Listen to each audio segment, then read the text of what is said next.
in the chair this afternoon. Can I ask, are there any apologies or substitutions for the meeting this afternoon? Yes, Chair. We have an apology from Paul Graham PCAFs and Laurie Hughes is substituting. We have an apology from John McNerney from Scottish Government and Malcolm Cowie is substituting. And we have an apology from Stephen Wood, Fire and Rescue Service, with Ewan Baird substituting. Okay, thank you very much. Are there any declarations of interest on any items of the agenda this afternoon? I take that as a no. Silence, thank you.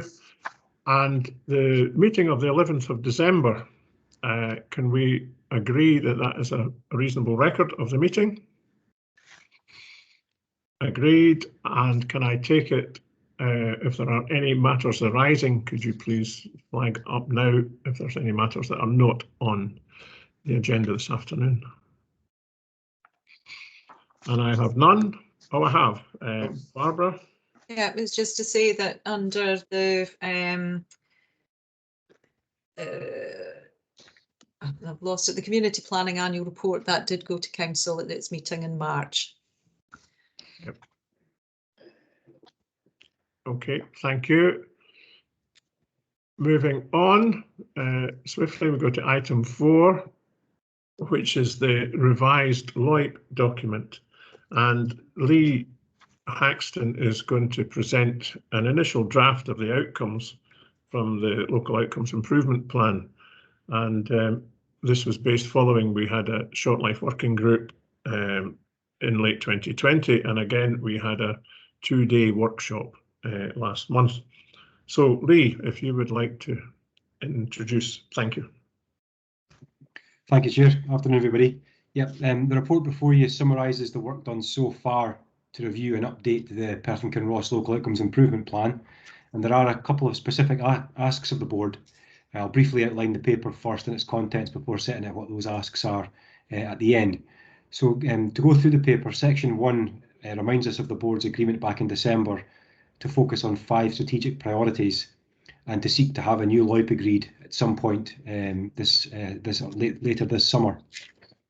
A proposed structure for the document is provided in section in Appendix 1, and board is asked to consider and approve the structure. You'll find it's a series of headings. We do have detail, but I don't want to provide that in the appendix because it would just make the document so long. So that's there for the board to consider and approve. Section 2 summarises the outcomes and the outputs that we gained from the conference at the end of April. And it states that although the conference generated some really good conversation and debate, and that the feedback has been pretty positive, that the conversations and debates tended to focus on kind of aspiration and long-term ambition. So whilst that's useful, it doesn't provide the kind of specific practical partnership actions that we're looking for the document. Some specific proposals did come forward, but some additional work is required to identify the key actions for the new LOIP document. Excuse me. So section 3 proposes the establishment of another short life working group to do exactly this. And it'll be important for a working group to consider the immediate short-term actions focused on crisis response and recovery, and the medium to long-term actions which are more about renewal. Section 3 suggests that the working group is asked to provide a report with recommended actions for the LOIP for the next board meeting in July, and board is asked to discuss and agree this proposal and confirm a general membership and chairperson for the short life working group. Section 4 outlines some future considerations for the board, and including the need to agree a community planning partnership lead for each of the priority areas, and to consider the overall governance of the community planning partnership as the LOIP moves into the delivery phase. So the final 2 elements of the document, we have 3 appendices, sorry. First, as I said, is the overall structure of the LOIP, the key headings. Now this was discussed at the Council's Executive Officer Group on Tuesday, and we recommended some additional consideration be given to the work of some of the statutory partnerships that are not specifically linked to the LOIP. That would be the Children, Young People and Families Partnership, the IGB and the Community Justice Partnership. So each of those does report and is required to report to the Community Planning Partnership Board, so we'll include a section to set that out. And we've also been asked to consider entering a section on best value, as the Community Planning Partnership was a focus of the most recent best value report for Perth and Kinross, so we'll include that as well. Appendix 2 is the report from the Community Planning Partnership Conference in April, and Section 3 is a summary of the key points from the conference which the Short-Life Working Group have approved can use as a starting point. So in summary, 2 asks of the board. First off, the structure of the new LOIP document provided as Appendix 1, and a second ask to consider the establishment of a Short-Life Working Group. Happy to take any questions first. Thank you very much for your presentation, Lee, and I would just ask if there are any questions for Lee on the short presentation that he's given. I think that given the 2-day conference that we had, we did make significant amount of progress. I thought it was very beneficial to all, and it's important that we continue to pursue the good work that's been set out from that document, and the work and the Short-Life Working Group will obviously identify specific actions and specific partners. So if there are any questions, I'm happy to take them. If they're not, are there any comments that anyone wishes to make? And I see nobody raising their hand and no comments, so therefore can I ask the board to agree section 5.1. Oh, we now have questions coming forward. Apologies. Either I didn't see hands up, sorry, or things. Yeah, nothing no in the worries. chat. Peter Barrett, I have first, then Andrew Parrott. Peter. Thanks, Maureen. Sorry about being slow to get the question in. I just wanted to check, do we know what the composition of the working group is? And it also says in 3.2 that we're asked to appoint a chair. I think we've had some discussion on that. I don't know if Lee has been in contact with potential members, but we did identify some potential members the other day. Lee, I'll leave it over to you. Yeah, I didn't want to second guess, Chair, what board wanted to suggest, but we did have some conversations offline with a couple of members who are on the call just now who said they would be willing to take part. So I'm looking for volunteers, I suppose. Yep.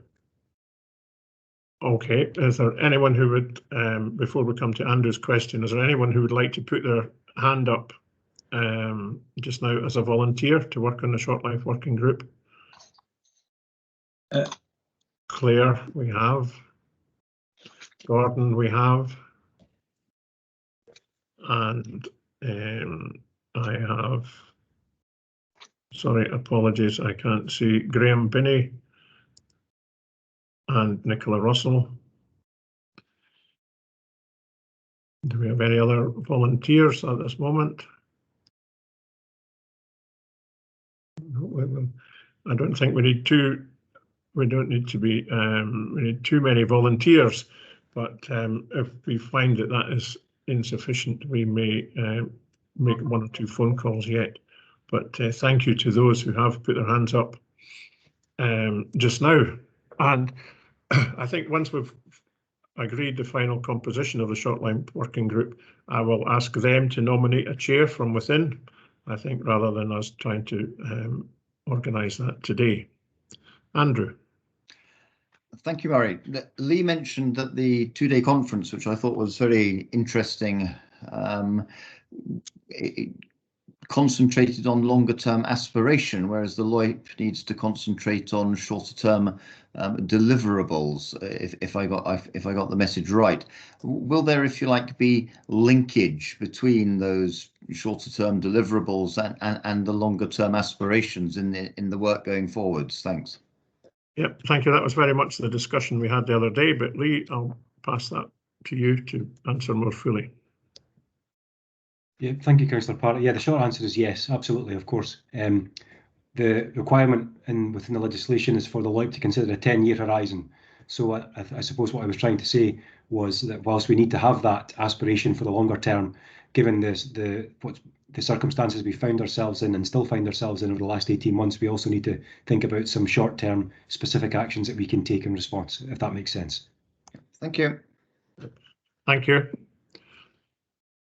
Can we agree the recommendations in the paper at 5.1, which are to the broad structure of the new LOIP and establish a short life working group. Agreed. Agreed. Thank you. I agree that, Murray, thanks.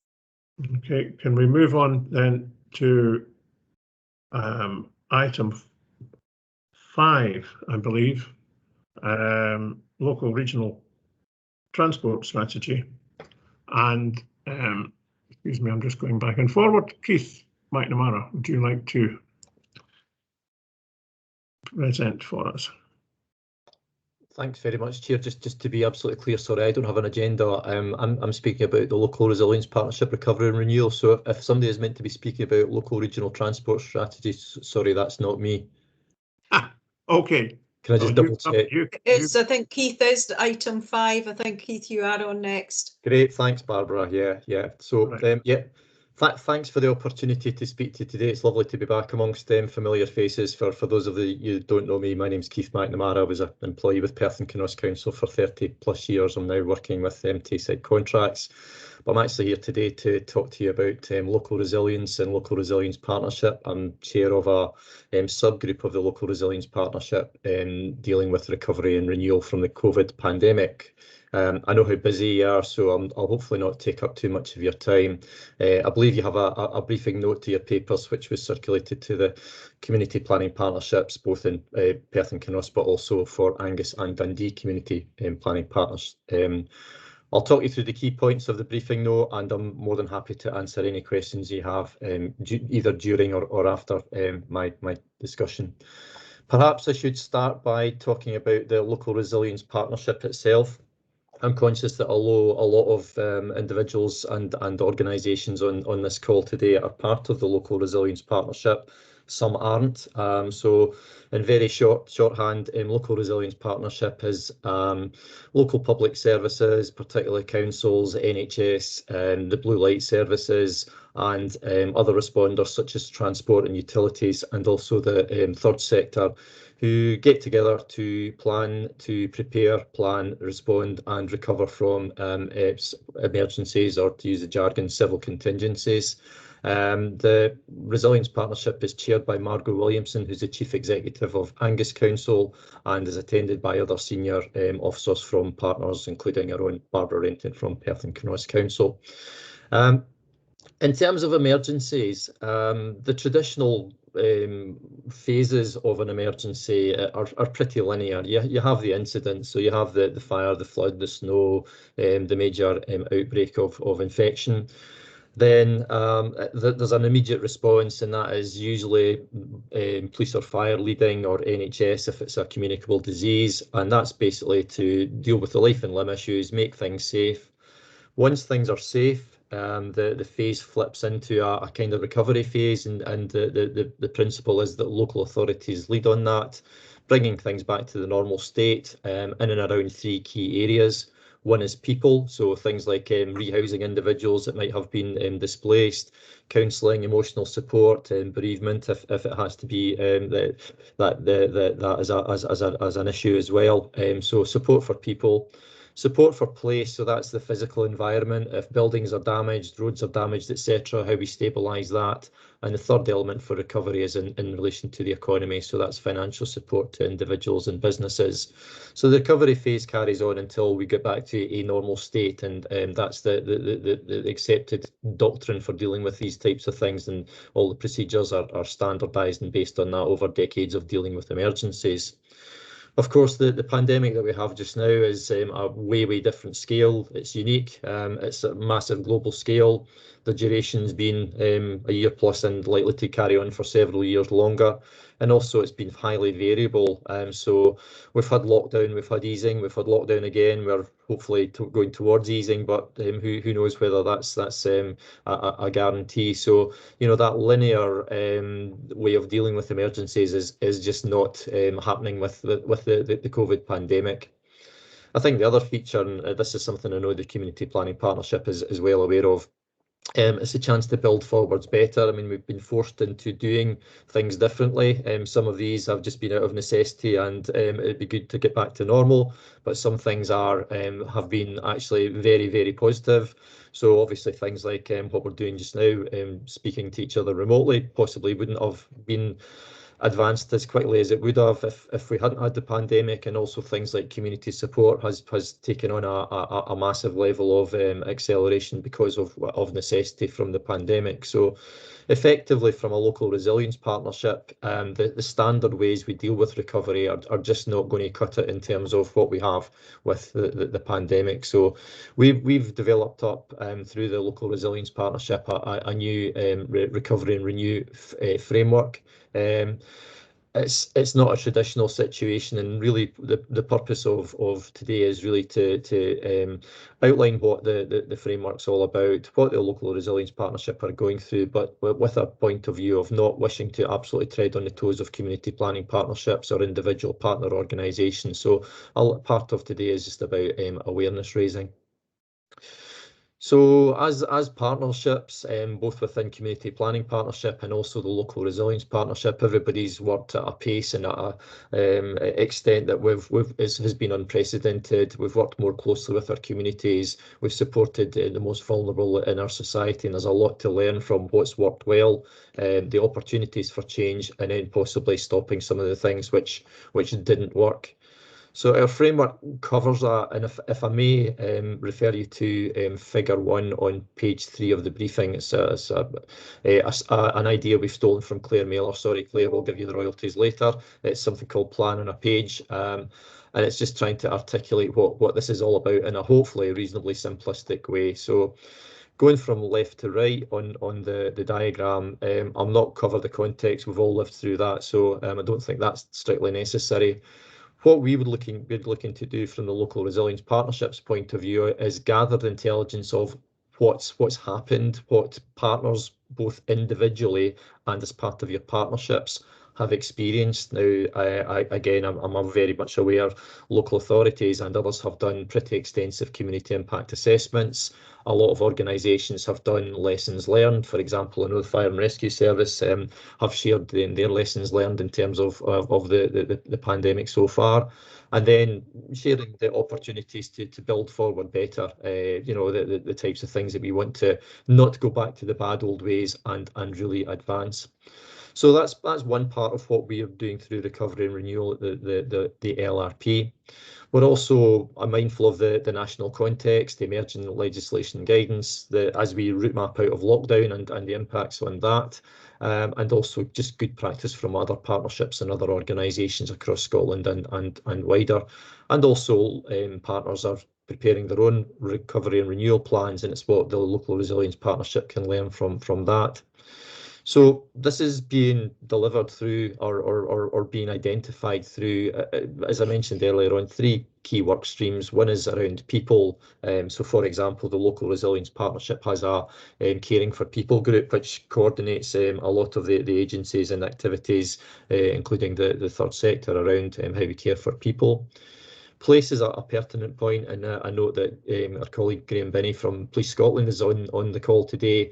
In terms of the pandemic, the place issues, the physical environment issues are actually probably more related to the pressures on our remote rural areas as people come out of lockdown and put a lot of pressure in terms of staycation, etc. And Graham's been doing a bit of work with a wide range of other colleagues in terms of things like visitor management, wild camping, etc. So that's a sort of feature of the type of COVID-specific place issues that we have. And then thirdly, the economy, and obviously there's a considerable amount of work being carried out by community planning partnerships, economic development partnerships, Tay-City deal, etc. around the economy. So a lot of it is tapping into existing activities which we are aware of. So what we want to do in terms of the local resilience partnership is set out a series of actions which we will take from this, I guess, massive intelligence gathering with a view to meeting the terms of our COVID-19 strategic objectives for the partnership, which are not surprisingly things like protecting and preserving life, helping individuals, families and communities recover from COVID, support the resumption of businesses, and deliver, test and protect mass vaccinations and community testing to protect the public. So probably not too many surprises in terms of what that's all about. So this is, as I said, not wishing to replicate or duplicate anything which individual organisations are doing or partnerships are embarking on, but it's just really as a local resilience partnership. The key ask is really asking you to, you as your organisations or partnerships, to share any information you have with ourselves in terms of things like community impact assessments, debriefs from your partnerships, any feedback from your staff involved in the response to COVID-19, and your own recovery and renewal plans. It's from the point of view of, as a local resilience partnership, we're looking to look across common themes and issues across our communities and our organisations that would benefit from a coordinated approach, so that we learn from the situation and we can be more responsive for future emergencies, help each other recover better, and also, as I mentioned earlier on, that building forwards better and taking advantage of some of the really positive things that have actually come out from what has been a very dreadful situation. So really, Chair, it's about the raising awareness to what's being done at Local Resilience Partnership and sharing information, and our Recovery and Renewal Group would be looking to take as I said, the kind of key learning from a lot of what's happening, and hopefully in a coordinated way. So I appreciate perhaps some of what I've been saying has been a little bit abstract, and just maybe 4 illustrations of some of the things which might kind of bounce out of this. One is, as I mentioned earlier on, about antisocial behaviour, visitor management, easing out of lockdown, coordination across partners and coordination across areas as there are pressures on our rural areas. The second thing is, and again out of necessity, we've had to really up our preparedness in terms of mass fatalities arrangements. So fortunately for all, we've not had to actually implement these, but the learning that we've had from that will stand us in good stead if, heaven forbid, we ever have to institute that type of activity.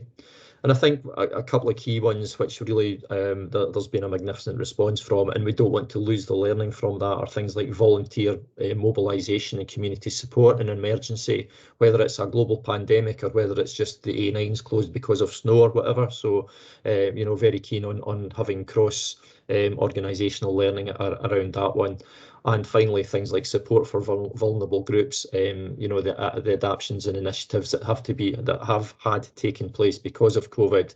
Again, we want to keep the key learning for that. So again, whether it's a big or small emergency in future, the Local Resilience Partnership is geared up for that. So really, the purpose of this, Chair, is really to raise awareness to what the Local Resilience Partnership is doing, and a plea to yourself as a partnership and as individual organisations, if you have any of these community impact assessments or lessons learned or whatever, if you were prepared to share them with us. The briefing paper has contact details for myself as Chair and Jackie Semple, who works for Angus Council, as the Vice Chair, and we'd be grateful to receive them in, and we would be sharing them or sharing the sort of key content in any common themes with the Local Resilience Partnership, so that we're stronger in terms of our future response to emergencies and we recover better together. So that was just a quick pen picture of the briefing, Chair. I'm more than happy to take any questions. Okay, thank you very much. I'm aware there's a bit of an echo in my computer. I don't know if you're catching the same, but just to say thank you for your presentation. I'm very much aware of the good work that the Local Resilience Partnership has done over the past 18 months. I was aware of some of the planning we did and some of the support that we gave to our vulnerable citizens over the past year. What I would also say, if anyone has any good suggestions over antisocial behaviour in rural areas, please send them with all haste through to not just to Keith, but also to myself, because I think this summer we are going to see, although we haven't quite seen it yet, but I think we are going to see an ongoing increase in the number of visitors into our area, some of whom behave in a way that the locals are not used to. Anyway, if there are any questions to Keith, I would welcome them. Just now, Barbara. Thank you, Councillor Lyle. It's not a question as such, but just, you know, sort of, I wonder, we've done as a council done significant amount of work in terms of community impact assessment, for example, and I wonder whether, you know, sort of either the next community planning partnership or, you know, sort of a future one, then we have, you know, sort of a discussion about, you know, sort of the impacts from our communities from the different partners' perspectives. We could table ours, you know, sort of as the basis for that discussion, but I think it's important that we get, you know, as a partnership, we get a very collective view about the work that or the information that we all have, which may then form part of our response going forward as part of the recovery. Yeah. But it's just a suggestion. Happy to take, you know, happy for folk to go no. No, I think it's a very good suggestion. I think one of the things, I mean, we've all learned a huge amount in the last year about what we can do, what is best for our citizens, if you like, and how best we can support them. And it's something that that information we need to share, and if we can share it through the Community Planning Partnership or the Local Resilience Partnership, I think that would be most helpful. Just inevitably, there will be another situation where all this information is required. So I think if we can support that initiative, Barbara, that would be excellent. Any other? Lee, I see, has his hand up. Thank you very much. Just an observation more than anything else, if I may. Keith obviously speaking about the strategic local resilience partnership and acknowledging that there are numerous community resilience partnerships at a local level right across Perth and Kinross who do some really good work. We also have, I suppose my concern, if I have one, is kind of thinking longer term in terms of the planning. We have the potential for a relatively cluttered landscape. We do have some significant activity around community empowerment and community engagement ongoing, as everybody knows. We have some communities just now who are going through a community action planning process, either independently and some through a project funded by the Rural Perth and Kinross Leader Programme. And in addition to that, we also have the emerging statutory duty around local place plans, which add another layer of potential complexity to all this. So I suppose if there's a question at all, it's to get your thoughts, Keith, on how we best try and rationalise that so that we're not overwhelming communities with similar questions about the future of their local area. Yeah, thanks, Lee. I think it's a really good point. I think the role for the local resilience partnership is not to add another overlay onto that. What I guess we're asking is where that type of engagement has taken place, can it be shared with ourselves through the recovery group so that we can, I guess, take the essence and look for commonalities and key issues across the community planning partnership. So I appreciate it as a complicated landscape, and it's not for us. I mean, again, that we don't want to duplicate. So that's why the resilience partnership is not going to do community impact assessments, because it's already being done. It's just that it would be great to get the intelligence to share that, to do the analysis, to come out the other side and say there's actually there's some things happening in Perth and Kinross, and it's happening in Angus, and it's happening in Dundee. The LRP need to be aware of that, and we need to be responding to that. So it's more about key themes rather than us overlaying and doing other things, Lee. Yeah, I think it's important, and one of the things is that if someone's doing a piece of work, it would be useful to feed that back in as well, so that we don't, or we try to avoid duplication wherever possible. I have Emma, then I have come to Andrew thereafter. Thank you very much. And it's just to flag from a public health perspective, we're very much keen to reorientate the huge efforts that have gone into managing the kind of the notifiable disease aspect of COVID-19, and I think there is a real opportunity to work through the LRP, and I flagged this on the LRP call earlier today, Keith, so you're very much on my radar, but in terms of complementing the work that is happening locally, but really strengthening the clarity of the aim as and harness that as we come out of this pandemic. How are we all supporting each other together to think and build ourselves better going forward? And I don't want to duplicate, but I think there is a real opportunity around here about clarity of messaging, a few key clear aims, and a very significant message around supporting each other as we emerge. So hopefully, I don't think it would be duplicative, but hopefully we'll provide some very useful strategic additional support. And I'm really excited to be involved. Okay, Thanks, Thank you. That's great. Thank you. Andrew? Thank you very much, Murray. I think I'm on the same tack here in a way as Emma. And, you know, I accept all the strategic objectives laid down on page 57. But what concerns me slightly is, what is the end state?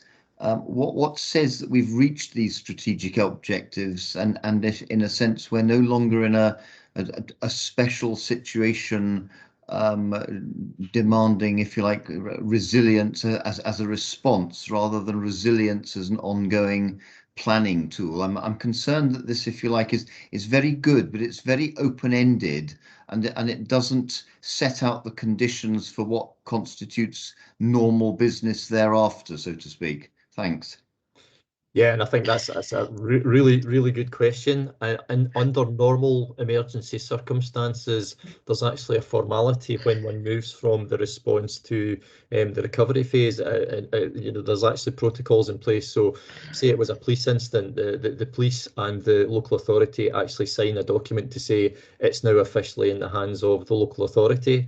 I think, as I said in my presentation, the playbook has just completely gone for COVID because the response, the recovery, the renewal, everything's all happening at once, and it varies from time to time. So I don't think that there is necessarily an answer to that, Councillor Parrott, but under normal circumstances, the emergency planning documentation sets a series of criteria by which normal service has been resumed. So things like, off the top of my head, businesses are trading normal, bus and train services have returned to normal, things like that. So there are normally general criteria around emergency planning. I think COVID will, whatever way, shape or form it is, will go on for years. So I don't think there's going to be a cleanness of, right, we're finished with recovery and renewal. It's a very clear move back into normal business. So I don't have an answer for you, but I take your point that you know, that we can't keep going like this forever. Yeah. Okay. Thanks. Thank you very much, Keith. And I see Emma's got her hand up, and I liked how you referred to a normal emergency. But Emma. I was going to say somewhat flippantly, it's when I stopped doing Twitter feeds every fortnight, and you no longer see me popping up. But in all seriousness, I think there is something about when we either move down to level 1 or restrictions are removed, we will get to an endemic state. And I think that the question is around what time that will take. I think that this winter coming up will be an indicator of that, and I can't believe I'm even talking about winter. I'm sorry, everyone, but that is a kind of a milestone to get through. But it's like nothing else that we've ever experienced in terms of its duration. But it will. I think we will get to a steady state, and so it is about just kind of helping get over that last 10 meters of the 100-meter sprint that we've done, and supporting that recovery renewal element. Okay. Thank you very much. Gordon, you're on mute.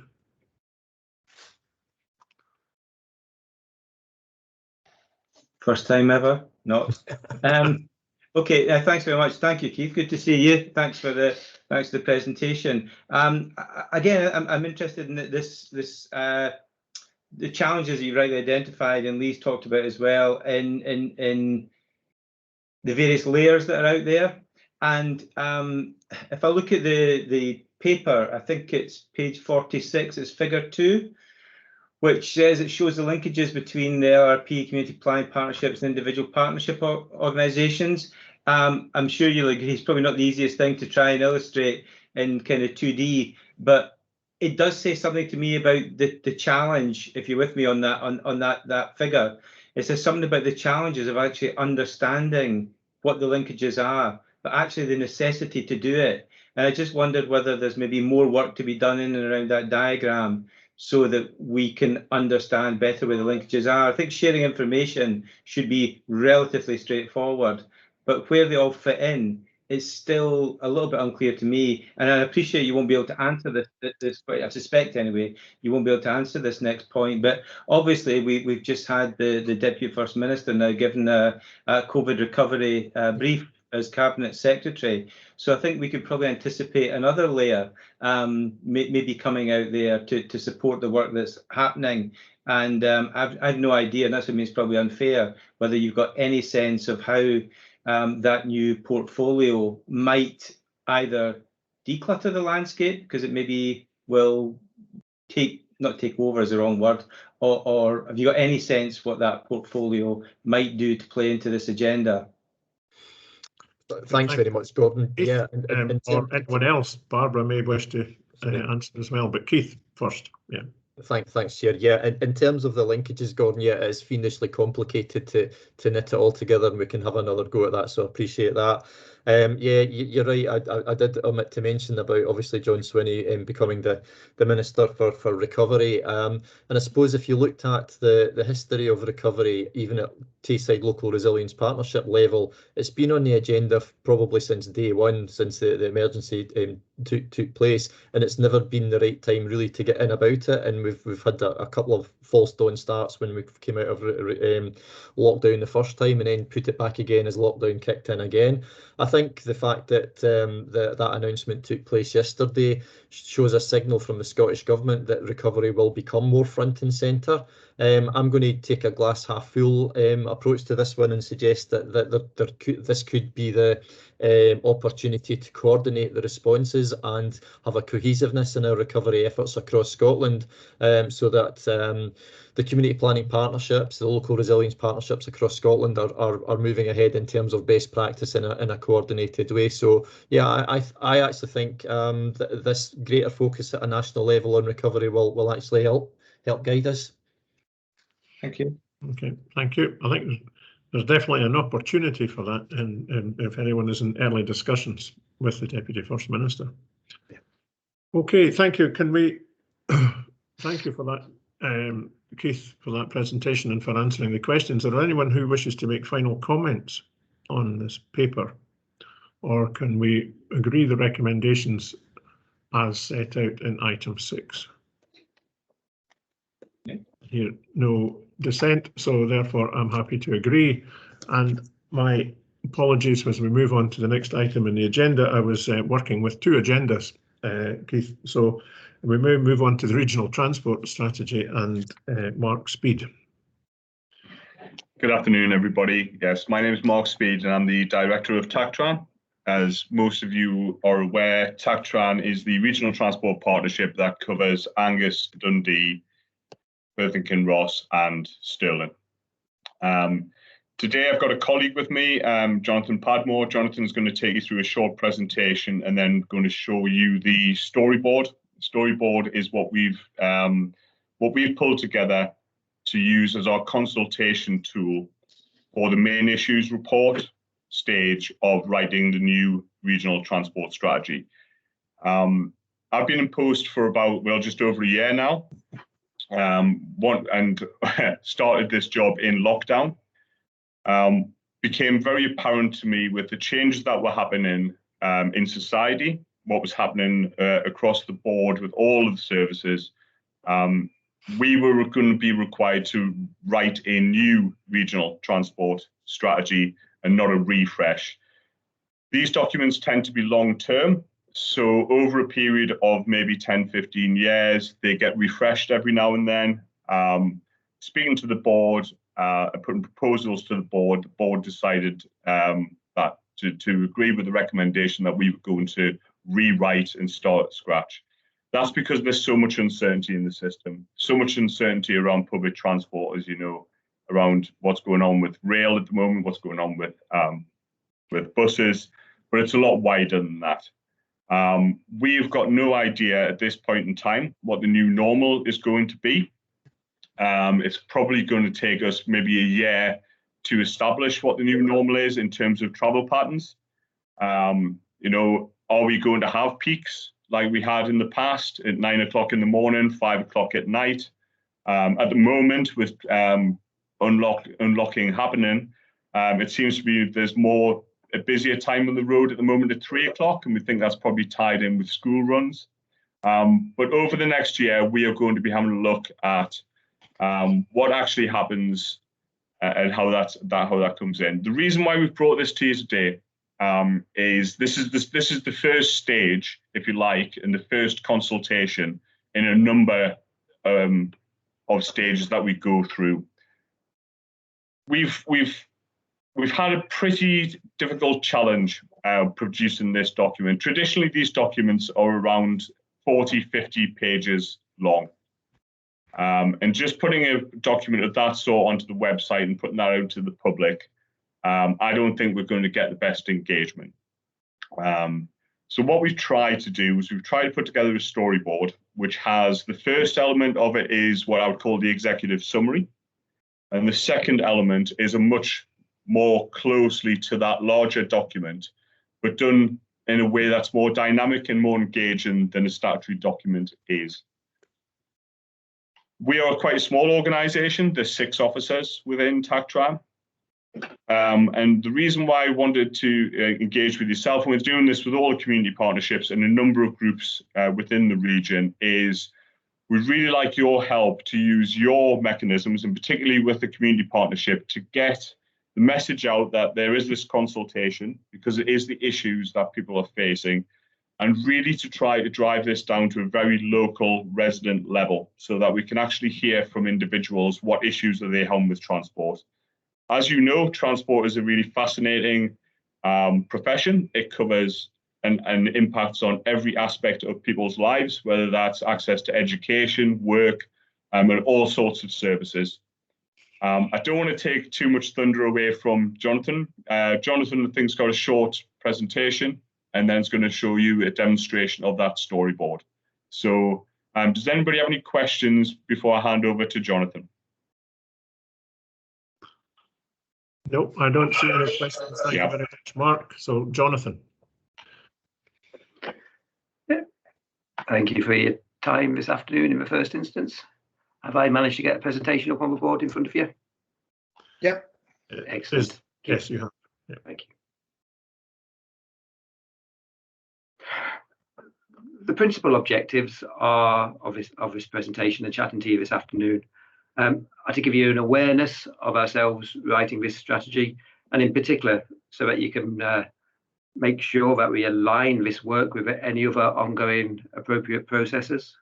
I suppose the second objective is that we're asking you to sense check the main issues that we're highlighting and that we're consulting on. And I suppose the third objective is to, as Mark says, check that we're engaging with the right bodies in the Perth and Kinross area, and ask if you think there's any others that we should be chatting to. I'll try and do this quickly through just highlighting the role of the regional transport strategy, the process and indicative timescales that we've adopted. In terms of the main issues, I'll just concentrate on the headlines of the social, economic and environmental priorities. I'll just concentrate on that bit. And then, as Mark says, well, I'll let you know who we're chatting to, but then also give you a very brief demonstration of the Story Map website. So the regional transport strategy, partnership plan identifying strategic transport priorities for Angus, Dundee, Perth, Kinross and Stirling councils. But it's important that it provides a unique and complementary role to support the local and national transport strategies, not reiterate them. I suppose central to our thinking of what the regional transport strategy needs to do, it needs to support all these things. It needs to support the national and local transport strategies, the strategic and local development plans, the city region deal and economic strategies, and the local outcome improvement plans, child poverty action plans, climate change action plans, the air quality issues, etc., etc. So quite central to how we're approaching all this. The process is exactly as I'm sure you would expect. Identify problems, set objectives, identify options and assess those options, and and then develop a draft strategy out of that. What I suppose is probably most of interest to yourselves are the public engagement stages of that.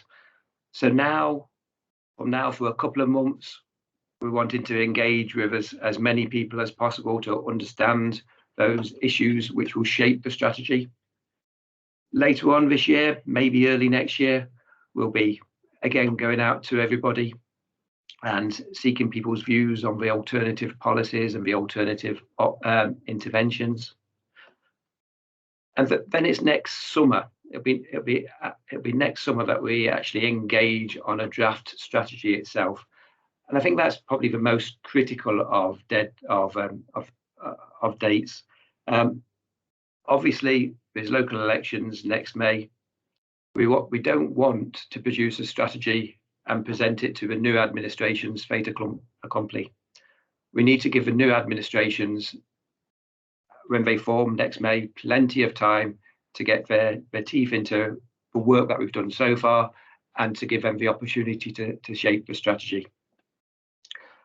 I say indicative timescales, that's all about being able to align with the national processes that are going off, but also to be able to align with any local processes that are going off. We need to just want to keep that bit of flexibility so we can align with the appropriate processes. So in terms of that first stage of writing a new regional transport strategy, it's about going out and understanding the main issues that will shape the strategy. The main questions that we're asking folk are what are the current travel demands? What are those social, economic and environmental priorities? What are the new travel demands that we then lay on top of that? And then obviously the problems and opportunities with the transport network. And something that we've probably always done, but we're all a bit more conscious about it now, is understanding what those future uncertainties that may influence travel are. Now, even before last March, how we travel, where we would travel, was facing a far more uncertain future than we have for a long, long time. But I think we're all far better attuned in terms of trying to plan for future uncertainties now. So that's a big part of the exercise. Essentially, it will just work like a risk assessment process. As I say, I was just going to highlight the headlines in terms of those social, economic and environmental priorities. I'm sure you're interested in the whole lot, but I think it's probably those headlines that sense checking those headlines with yourselves are probably of most benefit. So in terms of what we've been presenting in the engagement that's coming up, we've drawn on the local and regional strategies, we've drawn on national strategies, and we've had member discussions with both local officers and members via the TACTRAN board. And we're trying to capture, as we work through the process, to make sure that we capture everything. We're working through the priorities that were identified in the National Transport Strategy, i.e. reducing inequalities, helping deliver inclusive economic growth, taking climate action, improving our health and well-being. As we work around what the problems and opportunities in our networks, as we work around what the strengths, weaknesses, as we work around what the social, environmental and economic priorities are, I think grouping it underneath those four headings each time just make sure that we capture everything. So I honestly don't think many of these things will be a surprise to you, but it's checking. It's as I say, it's sense checking with yourselves that the things that we're highlighting make sense. So in terms of reducing inequalities, probably the stuff that we're expecting people to comment on are the availability of transport options, the cost of transport, and the issues of transport poverty, and the ability of people with mobility to use our transport networks. I should say that all the figures that I've quoted there are, and we'll quote in the rest of the presentation, are perfect in Ross figures. In terms of taking climate action, then fairly obvious priorities in terms of climate emergency. But it's not just about reducing car use in a transport sense, but it's critical that we take those just transition principles on board as well. Well, there's another aspect to climate action, and that is network resilience. The extent to which our transport networks become more vulnerable due to extreme weather conditions, extreme weather events, and what we do to protect such. In terms of helping deliver inclusive economic growth, we're suggesting the priorities are supporting the existing employment sectors and locations, supporting growth sectors and locations, connecting goods and people to markets and opportunities. And in particular, a big element of that is connecting Scotland's cities, and Perth sitting at the centre of those transport networks which connect all of Scotland's cities. It's quite critical that we take advantage of that. And the critical element of the inclusive element of that inclusive economic growth is making sure that everyone can gain access to the jobs and training. That fourth national transport priority about improving our health and well-being. Again, obviously these things would all be obvious. Addressing road safety problems, addressing air quality problems, supporting access to health services, and supporting areas of poor health. I mean, you'll note that in terms of the Scottish indices of multiple deprivation, there's not necessarily that many data zones in the Perth and Kinross area, which are in the lowest 20% as defined by the access domain, the SIMD access domain. Well, that probably just emphasises how that's maybe not.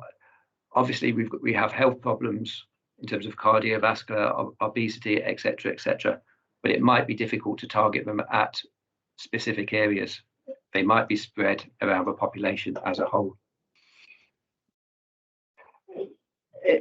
In terms of the engagement, we'll be starting engaging on this imminently by the end of the month, and we'll continue to work with people over a 2-month period. The main medium is that story map, which I'll briefly show you. There'll obviously also be the standard PDF document as well. You'll all also be aware of the impact assessment processes, and so we'll be inviting engagement on that. It is obviously quite a dry process, but we'll be seeking and trying to get engagement with, particularly with the agencies on the impact assessment process, the equality and human rights impact assessment, the child rights and wellbeing impact assessment, the health inequalities impact assessment, and the strategic environmental impact assessment as well. To date, as we build up who we're talking to and who we keep engaged in the process, we're working with the Perth and Kinross Council Mobility Board, the Regional Spatial Strategy Team, and the National Park. We've got lined up to chat to the heads of economic development. And thankfully, because the exercise hasn't started yet, then people that are still on the list to get around are NHS Tayside, University of Highlands and Islands, Cairngorms, National Park, Department for Work and Pensions, etc. Although there is one request here.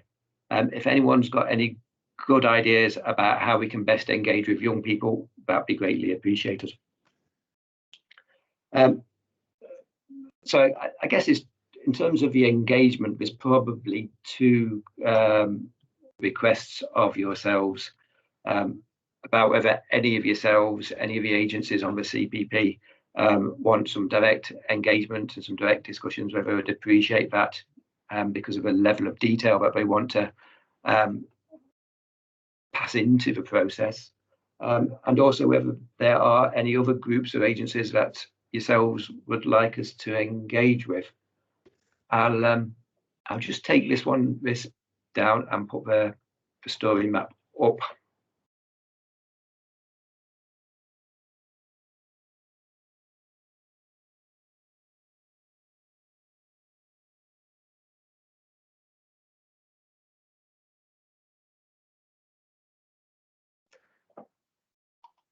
Have you got a different? It's just coming. You have it now. Excellent. Thank you very much. This is just the landing page for the story map.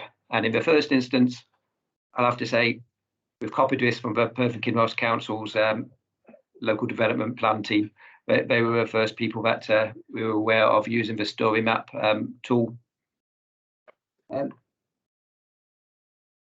There's a main issues version and sorry, an executive summary version of a document, a handful of paragraphs with the questions when they appear at the end. But I'll just talk you very briefly, give you some brief examples of how the main story map works. As I say, the idea has been nicked from your Perth and Kinross local development plan team, so hopefully many of you have seen this before. But essentially, as you scroll down the page, you read the text on the left-hand side, and then on the right-hand side, various images will eventually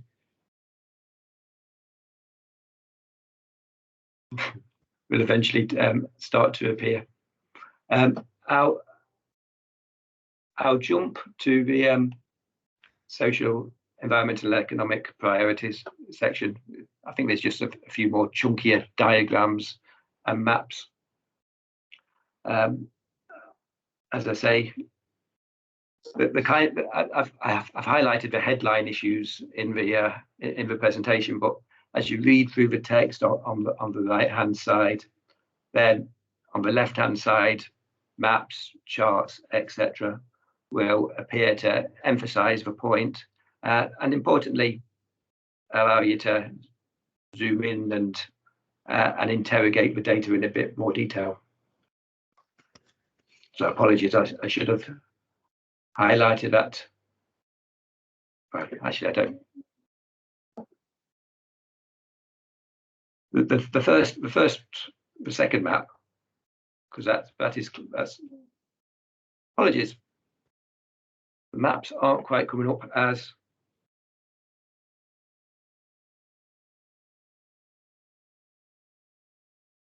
sorry.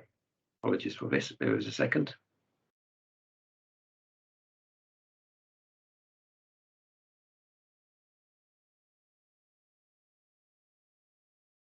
That's better.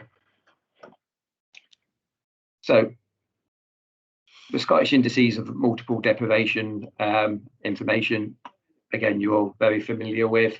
The maps will work and your ability to zoom in, scroll around, being able to identify whether the most deprived areas are and whether the least deprived areas are. And again, as you scroll down the text, and hopefully we've highlighted the key points, then appropriate maps, graphs will appear on the right-hand side, highlighting the key issues. This one, accessibility, availability of transport to access services and education, just showing you where the this is the SIMD access domain.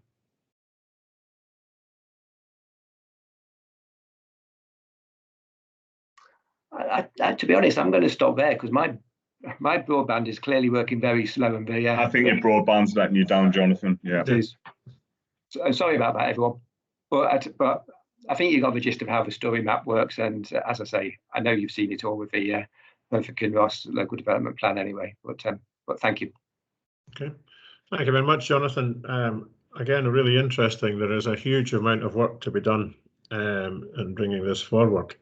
I think one of the things it highlights to me is the different types of journey, not just regional journeys, but also the shorter journeys.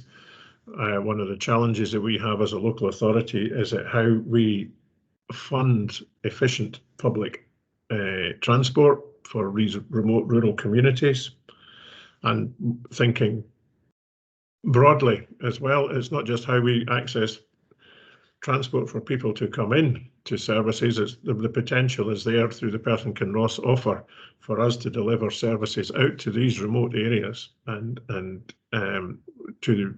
which would also be an efficiency for ourselves through the Perth and Kinross offer, but also it might be a saving to all concerned. I have Peter Barrett and then Gordon to go.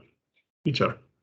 Sorry, apologies, Chair. I think Councillor Parrott was in before me. Right, Andrew, my apologies. Sorry. Yep, yep, Andrew. No,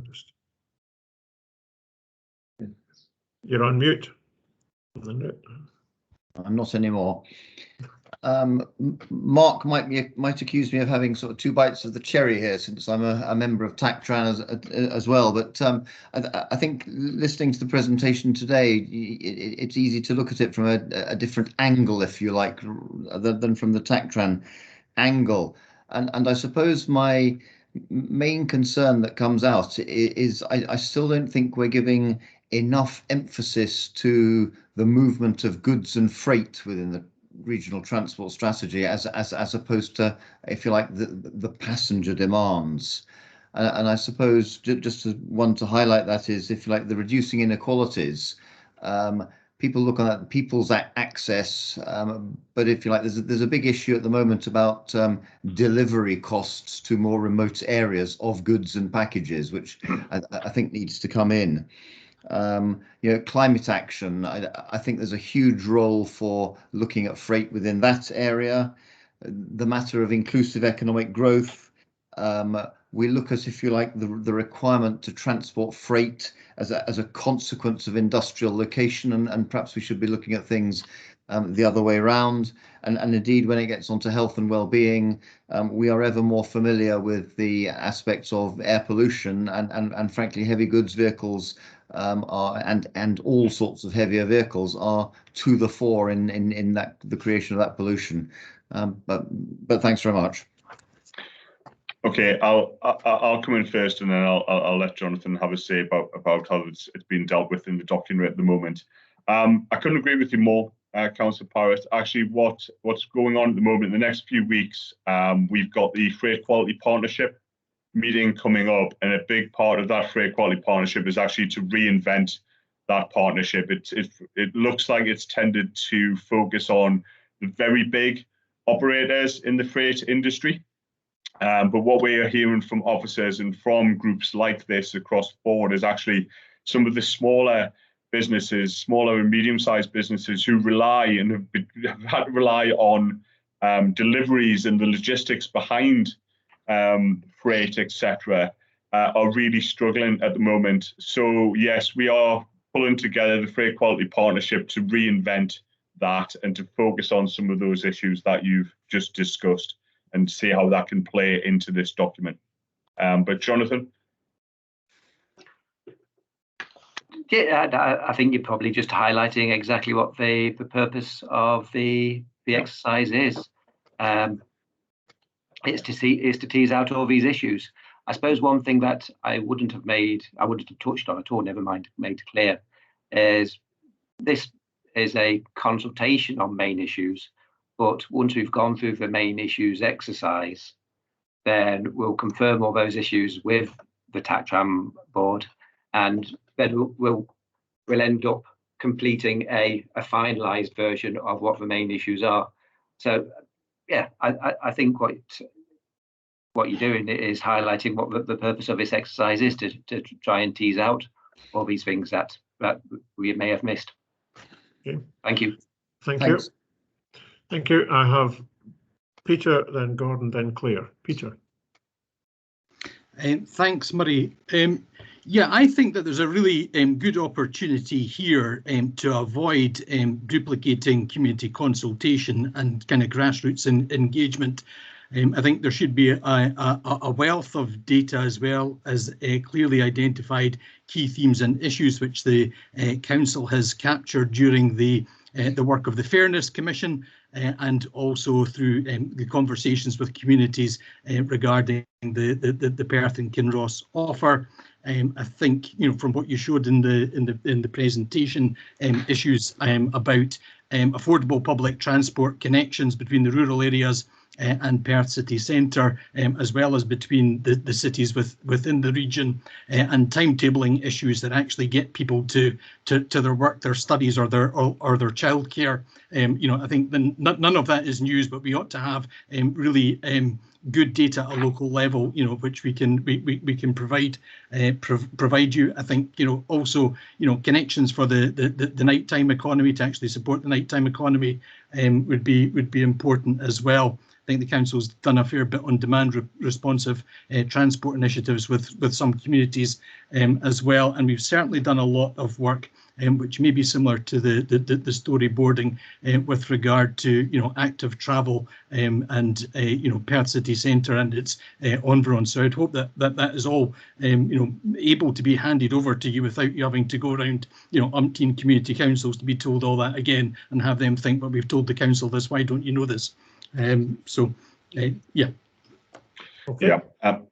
Councillor Barrett, absolutely. And I know a big focus of the community partnerships across the region again is, getting people to tell their story once, because one thing we're getting an awful lot of feedback is, and we know at this point in time as well, that there is consultation overload, because it's almost like everybody's getting back to their desks after being basically, obsessed with and dealing with the COVID crisis. So people are coming back to their desks. That means things are going out.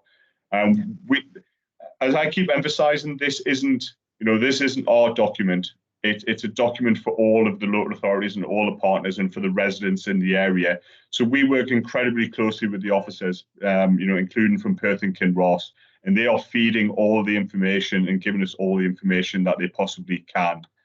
So yes, we've done a data trawl before we are starting to go out. I think for me, the real key is that sometimes these documents can end up being what I call flowery language. So, it's very motherhood and apple pie statements that nobody can disagree with, but so high level that they don't really mean anything. I think what we're really trying to do here, and why we've got that short summary at the start, is that longer part that Jonathan was trying to show you, and apologies, broadband, it's a bit out of our control when it dips out. That's really designed for agencies and for larger organisations who really want to drill into the detail of this and add into the detail of it and are used to dealing with this type of document. That summary part of it is really aimed at residents who may only want to spend 5-10 minutes looking at something before they move on. But we really want to hear the voices of residents in our areas to tell us what their problems are. But absolutely, officers are engaged in this and have been incredibly helpful. Okay, thank you. Gordon, if you'd like to come in. Yeah, thank you, Chair. Firstly, thanks, Jonathan. Thanks, Mark. I think the reducing inequalities is incredibly helpful to have it there. I guess the thing is the issues are well understood, but I think it's really how we break through the challenges that are there. And I know that can't be answered immediately, but I think a point I want to make is I think those fairly intransigent sort of issues have been around for quite some time. And it's not just a local Perth thing, it's probably across the country. But I guess it's just how much movement can we make, or what do we maybe have to try different because some things have been tried and I presume haven't worked in the past. But I think it's really important to see that reducing inequalities bit there. I was interested in 3.5 where you were talking about existing employment sectors, and I wondered whether you might want to give a nod to emerging employment sectors. Because clearly you understand if we've got one eye on what's coming, we can then align it to any transport policy. Apologies if I missed this, but I also wondered if there was a nod to the post-COVID, the increase in flexible working and what the implications are for transport, because clearly people are not likely to be travelling so much. And I just wondered if that's been played in. Sorry if I missed it, then my apologies. And the final thing is, Jonathan, you were asking about engaging with young people. Might be worth a try engaging with Developing Young Workforce team, who might be able to connect you into getting some young people's opinions. So thank you. Okay, thank you. Jonathan, do you want to respond? Yes, please. In terms of the Developing Young Workforce team, is there a contact name? Yeah, John's John's the manager. What's John's surname? Let me come back to you, Jonathan. Great, thanks. Yeah, in terms of employment sectors, then yes, it is both existing and emerging, both locations and sectors that we need to be paying attention to. It's emerging everything that we need to be paying attention to, and that leads me on nicely to your final point. There are, I think, 5 sections, 5 lots of questions in that main issues work, but the final one is future uncertainties, and I only mentioned it as a heading, so we didn't get stuck into it today. But that is fundamentally where all the future uncertainty is fundamentally where we want to capture all the future uncertainties. As I say, even prior to last March, when transport was facing a far more uncertain future than we ever have done, simply because of the rate of change that, as a society, we would need to address the climate change emergency, but also because of the technologies, the rate at which technologies are allowing us to do exactly what you were referring to there. There's a lot of other uncertainties as well, but yeah, that piece of work is definitely embedded in the work of the strategy. And as we develop that, it might be interesting for yourself if we keep copying yourself into that bit, if that's something that you're more interested in, because none of us can predict the future. What we can do at this point in time is have the broadest and best understanding of what those risks might be. Of what the uncertainties might be, what the potential benefits of that might be, what the risks of that might be. And as I say, if we can then incorporate that into the development of the strategy, development of a strategy and the delivery of a strategy as a risk assessment process, then hopefully that will make the strategy more robust, and be flexible to how things may change in the future, because there are lots of uncertainties. Yeah. Councillor Lyle, is it okay if I come in briefly there as well? Yeah.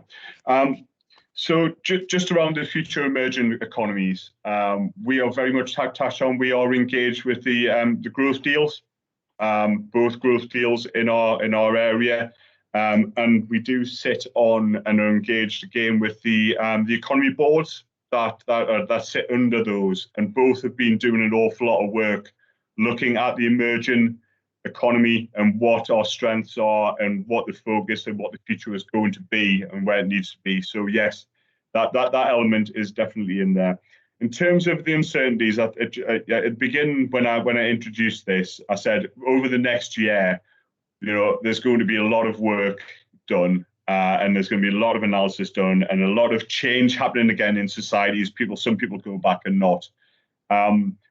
But there has been, and there continues to be, a lot of work done by Transport Scotland and the national government around, they've got questionnaires going out to businesses, to organisations around what they think the future is going to look like. There's surveys, and we've done some surveys around spaces for people in our region as well, asking people, what are their attitudes, so more attitudinal surveys, which, people have got into, some people can't wait to get back out. Some people are really, really scared. There's a vast spectrum. So there's a lot of work going on to try and get as much information as possible. But in a sense, time will tell. But we've got the time, and this is why we've timed this, and this report starting now and coming out. It's going to allow us over the next year to do that work and to see what actual changes happen. But there's certainly the central government is collecting a huge amount of information about what the future might look like from questionnaires and from attitudinal studies. Okay, thank you very much.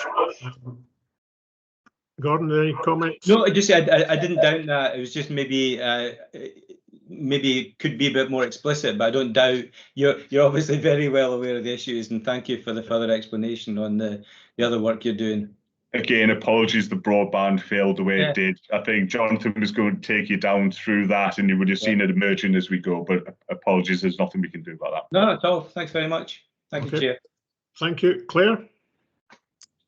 Yes, thank you. Just a really informative and interesting presentation. I think highlighting some of the key priorities which absolutely have an interface with and interdependencies, as Councillor Lyle, you mentioned, with many of the areas that we're working on. So the Perth and Kinross offer, our child poverty work, our corporate travel plan that we actually considered yesterday at our SMT meeting, economic wellbeing activity, and indeed obviously the climate change agenda. So loads of interdependencies there in terms of the work that we're sort of working on as a local authority.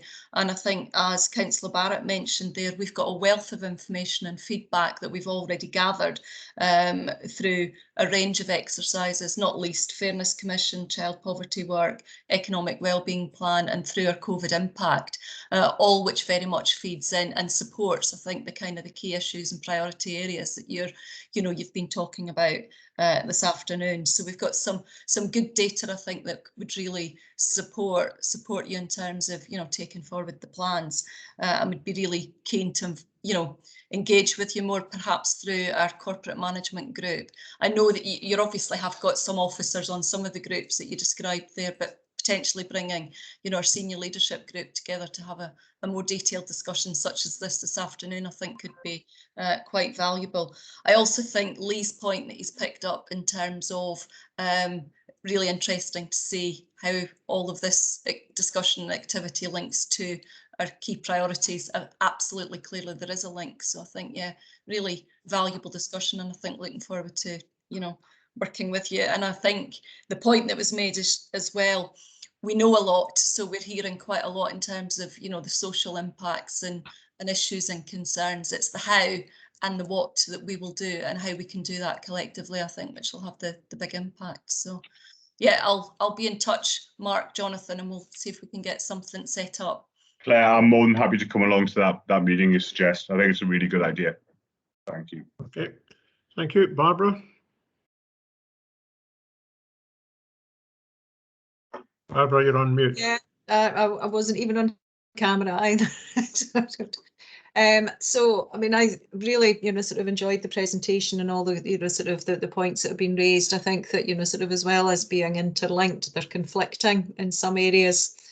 Sort of both in terms of how we get the economic growth, but how we develop 20-minute neighbourhoods, sort of which are all part and parcel of what we would like to see, sort of what some of our, sort of residents would like to see.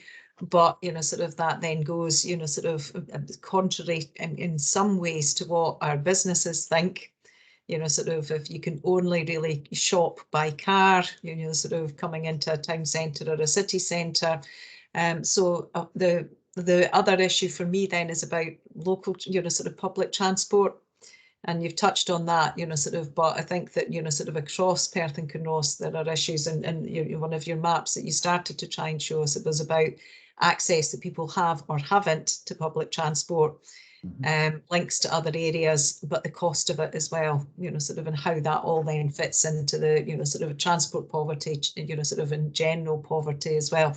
So really interested to see what the outcomes of the main issues, sort of report work is, and then what goes out to community consultation, because certainly some of the community impact assessment work we did, sort of people have really enjoyed the fact that roads are quieter, but haven't then made the link that actually as soon as you get back into your car, then you make those quiet roads busy again. So I'm really, you know, sort of, and it's that split and that dichotomy in people's thinking that, you know, sort of, it might be, you know, as we go through the whole process and the engagement that, you know, sort of hopefully will come out and then be able to start collectively to be able to address, because I think that it is, you know, sort of, I think that we are quite split, you know, sort of in terms of I need to get my car, but actually I don't want all those other cars on the road as well. So looking forward to that. Sheena Devlin unfortunately had to leave. She's our